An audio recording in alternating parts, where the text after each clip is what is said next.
Stern School of Business. He has also co-edited the books Restoring Financial Stability, How to Repair a Failed System, Wall Street, the Dodd-Frank Act, and the New Architecture of Global Finance, and Dodd-Frank 1 Year On, NYU Stern and CEPR. He is also the co-author of the book Guaranteed to Fail, Fannie Mae, Freddie Mac, and the Debacle of Mortgage Finance. Dr. Acharya, all over to you, sir.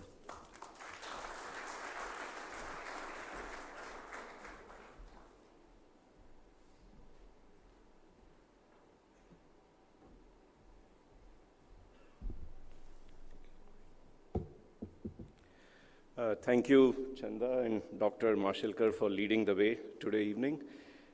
Thank you to organizers of Indian Banks Association for inviting me. I think this is sort of like my debut speech, so to speak.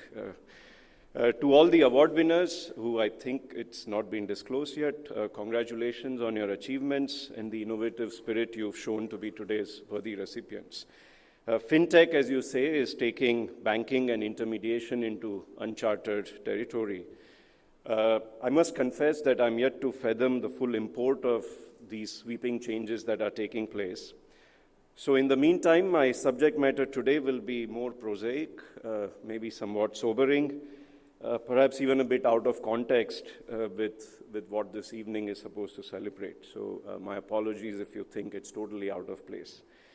But friends, I wish to speak today with a certain sense of urgency about the need and possible ways to decisively resolve Indian banks' stressed assets. Since the Reserve Bank of India initiated the asset quality review of banks in the second half of 2015, it appears that possibly up to a sixth of our public sector banks' gross advances are stressed, non-performing, restructured, or written off. And a significant majority of this are, in fact, non-performing assets, NPAs. For banks in the worst shape, the share of assets under stress has approached or exceeded 20%. This estimate of stressed assets has doubled from 2013 in terms of what had been recognized by banks at that point. The doubling of stressed assets since then is also the case for private sector banks, but their ratio of stressed assets to gross advances is far lower and their capitalization levels are far greater. There have been several hints in the declining price-to-book ratios of bank equity in markets, something I had observed in an op-ed piece for Mint in September 2013. And even in incisive research reports of banking sector analysts, that many assets that were parked under the corporate debt restructuring cell were in fact severely stressed. These assets were deserving of advanced capital provisioning against future recognition as NPAs. I think the asset quality review has taken a massive stride forward in bringing the scale of this problem out in the open and stirring a public debate about it. However, relatively little has been achieved as far as resolving the underlying assets to which banks had lent. Several resolution mechanisms and frameworks have been offered by the RBI to banks to get this going, but the progress has been painfully slow. Most of the assets remain laden with such high levels of bank debt that their interest coverage ratio is lower than 1. They have little or no capacity to raise funding for working capital and capital expenditures or to attract private investors to turn them around. Original promoters, who in our system by and large rarely put in any financing, they mainly provide sweat equity. They've had, I would call it, somewhat of a field day, facing limited dilution, if any, of their initial stakes, nor much of a threat of being outright replaced. So there's a connection between these two outcomes, in my view: the lack of a comprehensive recognition of stressed assets by banks and the absence of any resolution on the underlying assets to which they had lent. And both stem from the structure of incentives at the banks and the fact that stressed assets have been an outcome of excessive bank lending, en masse excessive bank lending, in a relatively short period of time from 2009 to 2012, and to a concentrated set of large firms, large borrowers, in a number of sectors such as infra, power, telecom, metals, EPC, textiles, and so on. So let me first discuss the bank incentives. Only a bank that fears losing its deposit base or incurring the wrath of its shareholders is likely to recognize losses in a timely manner. In many of our banks, unfortunately, such market discipline is simply not present at the moment. In others, even if some such discipline is at work, banker horizon is often excessively short. It's limited to the end of the CEO's horizon, CEO's term. Banks will then lobby for regulatory forbearance. Maybe perhaps some loan prospects have turned sour due to bad luck rather than it being an excessive loan. But beyond a point, concessions in recognizing losses just ends up being a strategy of kicking the can down the road and leaving these problems as legacy assets for the next management and their team to deal with. Coming to the second point, which is the sectoral concentration of losses, this substantially amplifies this incentive problem. Given the scale of assets that need restructuring right now, it is natural that the turnaround capital out there in asset restructuring companies, ARCs, is limited. Just the scale of the problem is too large compared to what they can bring in. Some turnaround capital is simply sitting on the fence until serious asset restructuring picks up speed. In the meantime, any assets that are put up for sale can raise financing, but only at very steep discounts, implying significant haircuts on bank debt. The loss of capital that would result on bank books from taking such haircuts and the fear of vigilance actions that such haircuts might trigger have made it almost impossible to get banks to embrace significant restructuring. Effectively, what economists would like to call, there is no right price at which the market for stressed assets is clearing if left alone to private forces out there. Even with an orderly resolution mechanism, such as the new insolvency and bankruptcy code that's been put in place, my point is, why would banks rush to file cases? In the unlikely scenario that assets are in fact being sold to banks, from banks to investors at steep discounts, ARCs may just asset strip rather than do the economic turnaround. After all, these investors have been waiting for too long and now wish to just generate some quick returns to meet the expectations of their own investors. All this is playing out almost to near perfection in our setting. Its consequences, in my opinion, can be and perhaps are already quite pernicious. At one end, public sector banks are running balance sheets that seem to be in a perennial need of recapitalization from its principal owner, namely the government, and shying away from lending to potentially healthier industrial credits. Bank credit growth, as many of you must have seen, has been steadily declining at the stressed banks. Some private sector banks also face such headwinds. At the other end, sectors with the most stressed assets have excess capacity relative to current or near-term utilization and no sight of immediate pickup in economic prospects. Promoters have continued to operate, staying afloat with rollovers from banks, which only increase the indebtedness of these assets. They've been partly disengaged and partly disgorging the cash from the few assets that they are still running. The end result, you can drive around and observe it in some places, has been a silent atrophy of the true potential of these assets. This situation, in my opinion, should be a cause for concern to all of us. It is reminiscent of weak banks and stagnating growth witnessed by Japan in the 1990s, with repercussions even to date, and by Italy since 2010. Japan has experienced, and Italy is, in my opinion, experiencing a lost decade. I believe we are at crossroads, and we have an important choice to make on this front. We can choose status quo,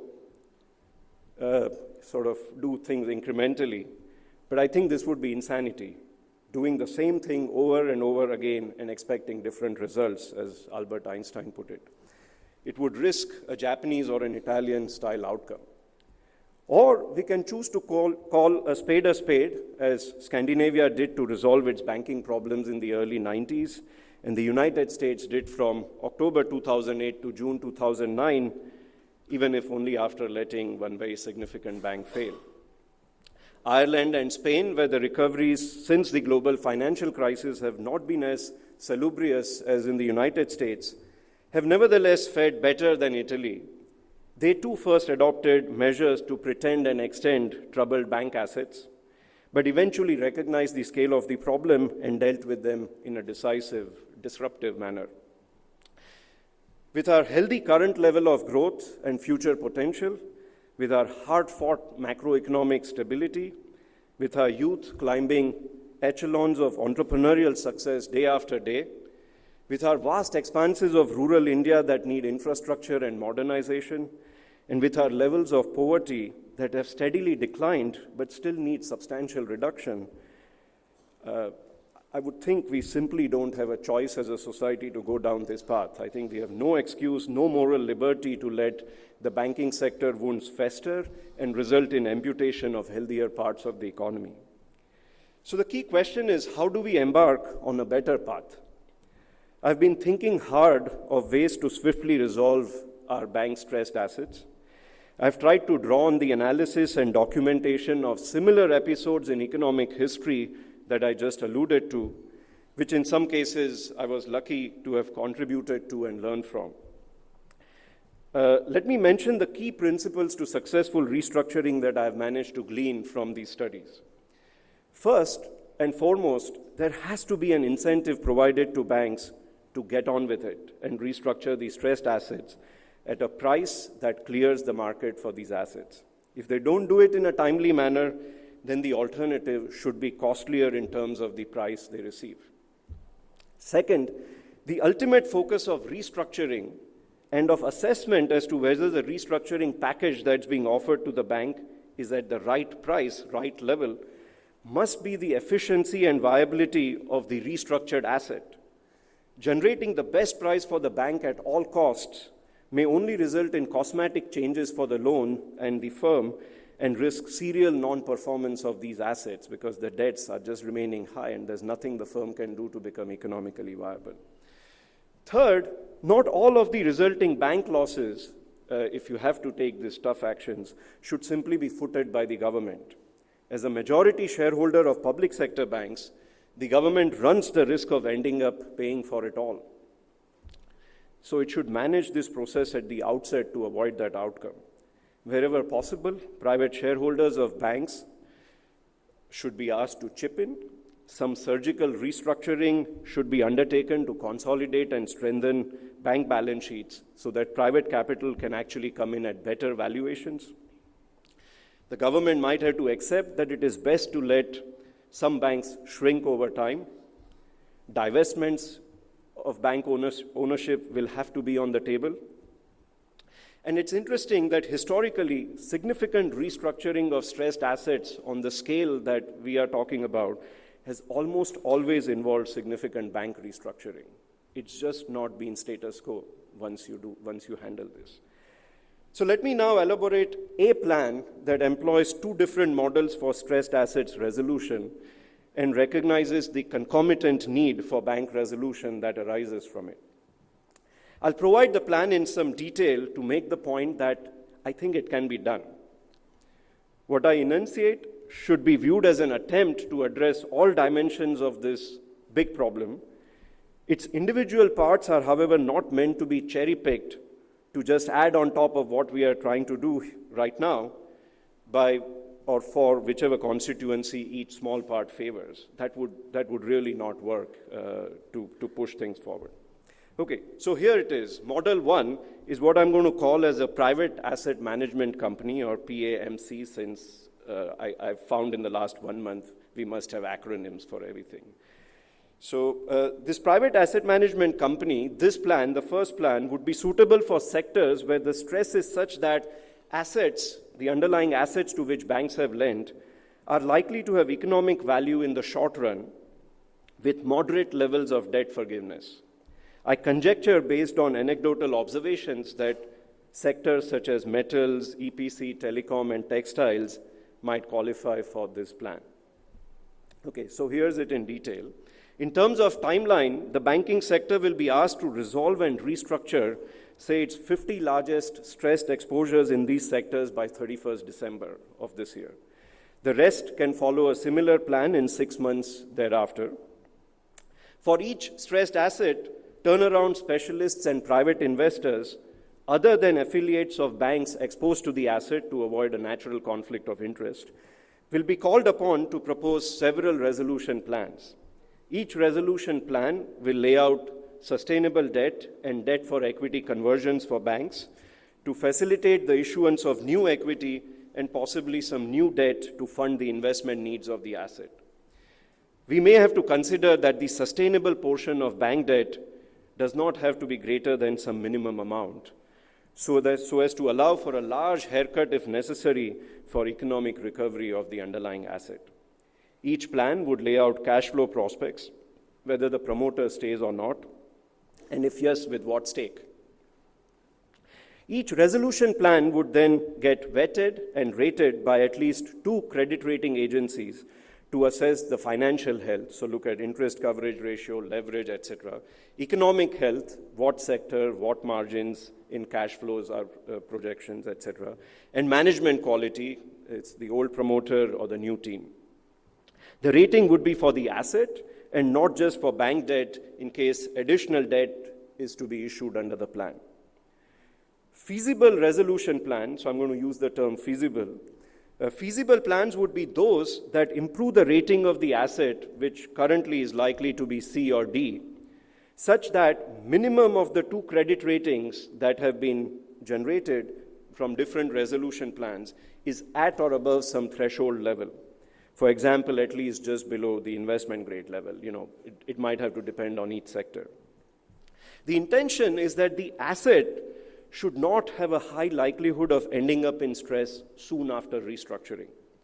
Therefore, bank debt forgiveness may have to be high enough and its converted equity stake low enough so that new investors can come in with a controlling stake and have incentives to turn these assets around.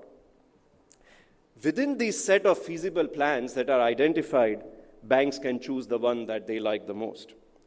Coordination problems amongst banks can be reduced by employing RBI's Central Repository for Information on Large Credits, the CRILIC data, and requiring that all plans with 2/3 approval by outstanding bank creditors can proceed. The selected plan would simply be crammed down on any dissenting bank creditors, so they can't hold up the system. Haircuts taken by banks under a feasible plan would be required by a government ruling as being acceptable by the vigilance authorities. Sustainable debt would then get upgraded to standard status for all involved banks.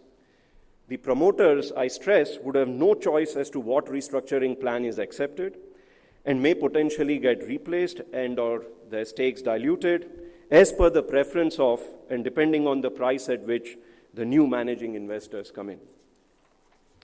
At expiration of the timeline, so for the first 50 largest exposures, 31st December as I proposed, each exposure that is not resolved will be subject to a steep sector-based haircut for the bank consortium, possibly close to 100%. The promoter will automatically have to leave. These assets would be put into our new insolvency and bankruptcy code regime. Alternately, they could be put up for sale directly to ARCs and private equity investors who can turn around these assets, lever them up with fresh finance if they want, depending upon what plan they deem right for that asset. If designed right, only the worst assets should actually end up in this scenario. However, the possibility of being here, ending up here, if you miss the 31st December restructuring deadline, would serve as a credible off-equilibrium threat, as a game theorist would like to call it, so that banks, even the most exposed ones, cannot hold up the restructuring, because the most exposed one could effectively cause the 2/3 majority to fail. So, if you let it fail beyond 31st December, that's it. You end up in this default scenario. There are ways one can come up with to arrange and concentrate the management of all of these assets into a single or few private asset management companies, PAMC as I was calling them. You could do it right at the outset or right after a restructuring plan is approved. These companies, when I think about what they would look like, this portfolio level company which has bank debt which has been written down, it has brought in new managers, it has brought in possibly new equity, it's going to look like a large private equity fund run by a team of professional asset managers. Besides bringing in their own capital, these managers could raise financing from investors against equity stakes in individual assets or against the fund as a whole, against the portfolio of assets. The portfolio approach I like in particular because the end investors that come in, not the managing investors, they can this way diversify their risks on individual assets that will improve valuations and in fact bring in more capital into the system. Bank creditors still have to get their cash flows, so they can set up an oversight committee to ensure cash flows are flowing in and out of the asset restructuring company as per the security rights conferred upon them in the restructuring plans. Let me emphasize that under this model, everything is private. This is an entirely private model. And it's partly inspired by the Phoenix structure that was set up in Spain after 2012 to deal with bank NPAs in three sectors: machinery, steel, and winery. Okay, let me now turn to Model 2, which is the National Asset Management Company, or NAMC. This plan, the way I envision it, would be necessary for sectors where the problem is not just one of excess capacity, but possibly also of economically unviable assets in the short to medium term. So take, for example, the power sector, where projects have been funded and set up to deliver aggregate capacity that is beyond the estimated peak capitalization of our country anytime soon. Many of these projects are stalled as they have no fuel inputs and little or no income realization due to lack of credible purchase agreements. Their scrap value, it's a power project, is likely small, and the only efficient use is an ongoing concern. If input and output requirements are sorted out in due course, and as power consumption needs rise in our country, these projects could eventually provide value. For a country with per capita consumption of electricity that's only 1/3 of the world average, it is reasonable to expect that a well-run power asset won't end up being a white elephant for the system. Unlike the first model, the private asset management company, where asset recovery, in my opinion, is likely to be relatively quick, these assets, power kind of assets, may require a long time to start generating cash flows. In fact, I think their likely horizon of generating cash flows was very long relative to the tenor at which the loans were provided to these assets. In addition, the government needs to have incentives on these assets to clear approvals and purchase agreements to make these projects viable. For both these reasons, the long horizon as well as the need for government to have some incentives to clear approvals and set up purchase agreements, such assets would be best quarantined into a national asset management company. The NAMC would perform several functions to get the ball rolling: raise debt, say government guaranteed in part, for its financing needs, possibly raise some more to pay off banks at a haircut, likely to be steep in case of this sector, but perhaps those could be softened by payment in the form of security receipts against the assets' cash flows, which will come down the road. Keep a minority equity stake for the government and bring in asset managers, again such as ARCs and private equity, to manage and turn around these assets, individually or as a portfolio. Infrastructure assets that are also long-lived and create externalities like development of townships, improvements in overall productivity of the economy, these could also be resolved in a similar way, either under just one big NAMC or maybe another one separately for infra. Okay, these two models of asset restructuring, one private and the other quasi-government, they share many common features with approaches that have been adopted for resolution of stressed assets in economic history. I'm going to run through a list because I want you to walk away with a feeling that this is actually doable. Sweden, its companies were called Securum and Retriva in the early 1990s. In the United States, in dealing with the savings and loans crisis, it was called the Resolution Trust Corporation.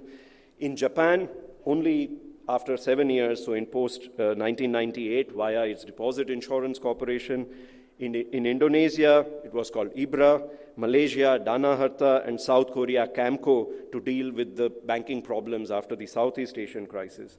And more recently in Ireland, it was called NAMA, Spain, Sareb, and again, the the global financial crisis problems of the United States, so TARP, along with Fannie Mae, Freddie Mac, and Federal Housing Administration.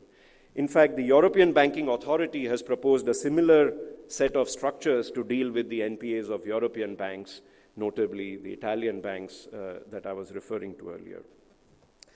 Now, before discussing what all this would imply for bank balance sheets, let me pose and answer one question, which is, are these supposed to be bad banks?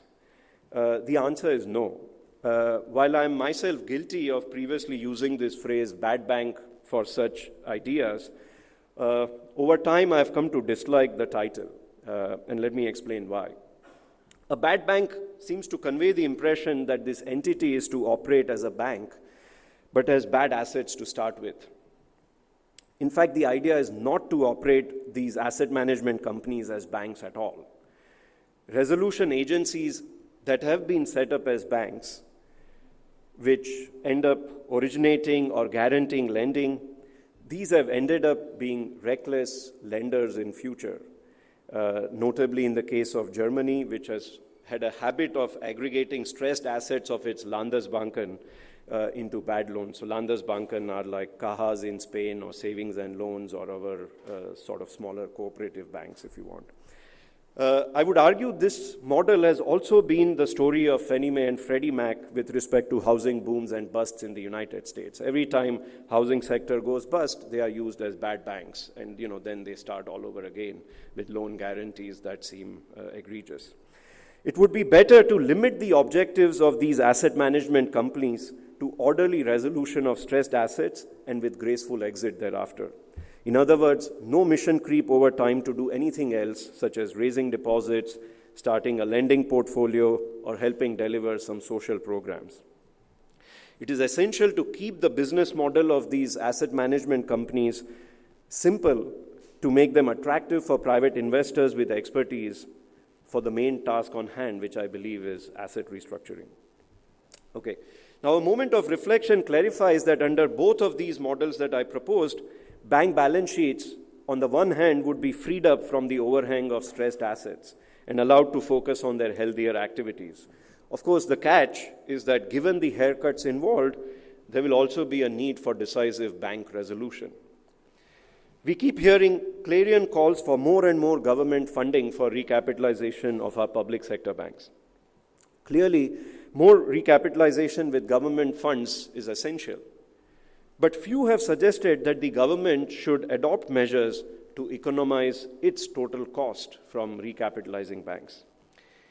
It should ask in return from banks that it recapitalizes significant corrective actions, and wherever possible, injections of private capital for loss sharing with the taxpayers. This is money that could go to build schools, build roads, build infrastructure, etc. The expectation of government doleouts might have been set by the past practice of throwing more money after the bad. Take, for instance, our bank recapitalization plan of 2008-2009 after the global financial crisis. Banks that had experienced the worst outcomes received the most capital in a relative sense to get them back to regulatory capital norms. We must not allocate capital so poorly, recreate heads I win, tails the taxpayer loses sort of incentives at these banks, and sow the seeds of another lending excess. I believe there are better ways to do this, building upon some performance targets that have already been set under the ongoing recapitalization plan. So let me propose 5 options. I think there are probably more, but I could come up with 5 in the time I've been thinking about all this. First, private capital raising. The healthier public sector banks could have raised private capital by issuing deep discount rights in 2013. And some can still do that now. They must be required to do this to share the government's burden of recapitalizing banks. It might be a good way to restore some market discipline and get their shareholders to more seriously care about the bank board and its management decisions. Second option, asset sales. Some banks will have assets or loan portfolios that are in good enough shape to be sold in the market. Assets could be collected across banks and securitized into tranches that are credit rated, potentially creating some investor demand for buying it at different levels of risk profiles. Such asset sales can also generate some of the needed recapitalization. Third option, mergers. As many have pointed out, it's not clear why we need so many public sector banks. The system will be better off if they are consolidated into fewer but healthier banks. We do have cooperative banks, we do have microfinance institutions, and they can all do community-level lending services, banking services. So some banks can be merged as a quid pro quo for timely government capital injection into the combined entities. It would offer the opportunity to rejig management responsibility away from those who have underperformed or dragged their feet the most in restructuring and recognition of bad assets. Synergies in lending activity and branch locations could be identified to economize on intermediation costs, allowing sales of real estates where branches can be made redundant. Voluntary retirement schemes can be offered to manage headcount from the merger, and we could usher in a younger, digitally savvy talent pool into these banks. Okay, option 4, tough prompt corrective action. Undercapitalized banks could be shown some tough love, in my view, and can be subjected to corrective action. Such action should entail no further growth in deposit base and lending. That's it. Once you go into these low capitalization zones, you can't grow any further. This will restore some market discipline in deposit migration away from the weakest public sector banks that have price to book equity ratios in the market right now of about 0.5 in some cases, to healthier public sector banks that have price to book ratios exceeding 1, and private sector banks which have price to book ratios in the range of 1.5 to 4.5. I think right from 2013, the market has given its verdict as to where the growth potential in our banking sector lies. And the deposit growth should be allowed to chase and reflect that growth potential of the banking sector. Option 5, divestments. Undertaking all these measures I mentioned so far would improve overall banking sector health and market-to-book valuations. If we have stronger balance sheets, that would help. Creating an opportune time for the government to divest some of its ownership of the restructured banks. That in turn would also reduce the overall amount the government needs to inject. There are many details to work out, but I hope that this plan provides a start. It's going to require being balanced and creative, holistic and uncompromising in achieving the end goal. Piece-by-piece approach with all discretion given to banks has simply not worked.